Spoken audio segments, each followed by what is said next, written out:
No m'he enterat que hi hagués aquí un centre de drogodependència. N'haurien de fer-ne més, perquè és necessari. Els boixos, els borratxos i els drogadictes. Tot ben parar a Ciutat Vella. Al Centre d'Atenció al Toxicòmen del Raval de Barcelona es treballa per fer front als problemes derivats de les drogues que afecten el barri. Aquí els usuaris reben tota mena de serveis per poder sortir d'aquesta espiral autodestructiva i perquè siguin conscients que aquesta realitat també perjudica l'entorn. Piensa que el 67% de las insulinas que hay en la calle tienen VIH. ¿Vale? Está comprobado que el 67% aproximadamente tienen HIV, entonces es una forma de que ellos no se puedan infectar, que no cojan una jeringuilla usada y la utilicen, y también de que no se pinche nadie que no tenga nada que ver con este mundo y que el barrio pues esté más limpio y sea más agradecido. Un cop cada setmana, un grup de voluntaris amb problemes de drogodependència recorre els barris del Raval i el Poble Sec, recollint les xeringues usades que hi ha al carrer.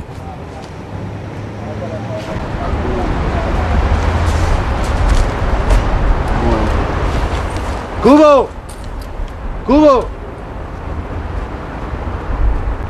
Amb aquesta activitat, organitzada per Creu Roja, es pretén conscienciar els consumidors dels riscos de compartir material d'injecció i abandonar-lo al carrer.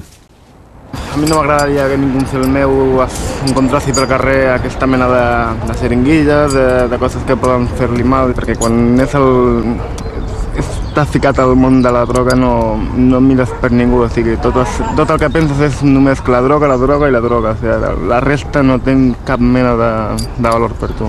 A mesura que el grup s'allunya de la ciutat i s'acosta al parc de Montjuïc, va trobant cada vegada més xeringues. Fins i tot, topa amb els mateixos consumidors que encara no han acabat de fer-la servir.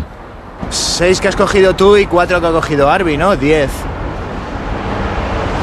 Imaginaos dónde vienen a inyectarse. Si pudierais entrar un poco, porque ahora están mejor que no, pues si se les da sobredosis, si les pasa algo, nadie les va a poder atender, incluso nadie se va a enterar hasta que no venga otro y lo vea ahí tirado. Per tal de reduir els problemes derivats del consum de droga, Creu Roja va obrir el 1993 el Servei d'Atenció i Prevenció Sociosanitària al barri del Raval. El centre ofereix, entre altres serveis, l'intercanvi de xeringues. El que nosaltres fem és reducció de danys, és intentar abastir als usuaris de drogues de material net perquè ells, quan vulguin consumir, que ho facin en les condicions sanitàries i higièniques possibles. L'Agència Catalana de Salut Pública és l'encarregada de recollir les xeringues usades que acabaran incinerades. D'aquesta manera s'evita que el material circuli pel carrer i sigui reutilitzat per altres toxicòmens. Els programes d'intercanvi de xeringues són molt importants perquè, de fet, són els que fan que les persones tinguin la possibilitat de no agafar malalties infeccioses. Ara fa 4 anys, Creu Roja va ampliar els seus serveis creant una sala de venopunció. Aquí els usuaris poden consumir drogues sota la supervisió de professionals sanitaris. ¿Te vas limpiando las manos, por favor? Sí. Y yo la verdad, yo cuando vengo a chutarme aquí me siento seguro. Me siento seguro porque sé que si me pasa algo, ràpidament llamo a un mèdic. L'objectiu principal és que la gent no consumeixi al carrer i tingui un consum que sigui controlat, més que res per prevenció de malalties i també per prevenció de morts, que hi havia moltes al carrer.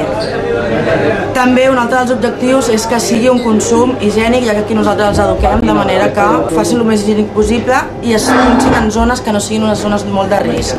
A la mateixa vegada que nosaltres també els podem ajudar a la recerca de la vena siempre y cuando tinguin moltes dificultats. Prefiero consumir aquí, lo prefiero para mí y también para los otros porque es una chuta menos que va por la calle, también para la calma, ¿no? Para no tener prisa, para no tener miedo de la policía y de todo. Només a la ciutat de Barcelona, el consum de droga al carrer provoca entre 60 i 70 morts anuals.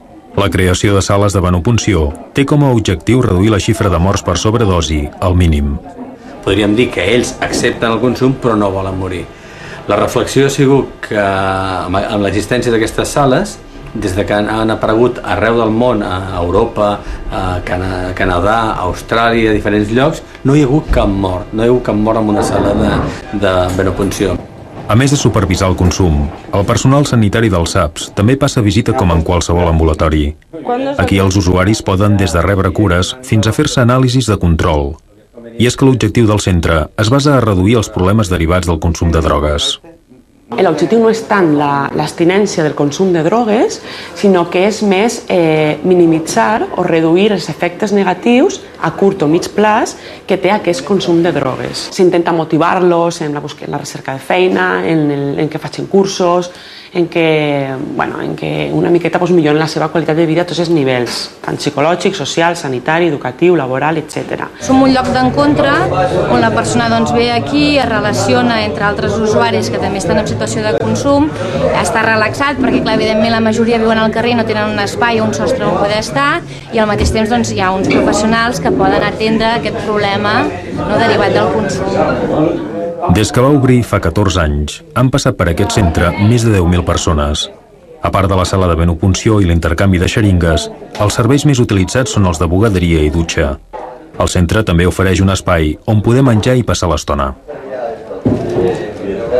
Vengo a comer, vengo a lavarme, a ducharme, porque vivo en la calle, me sirve un sitio.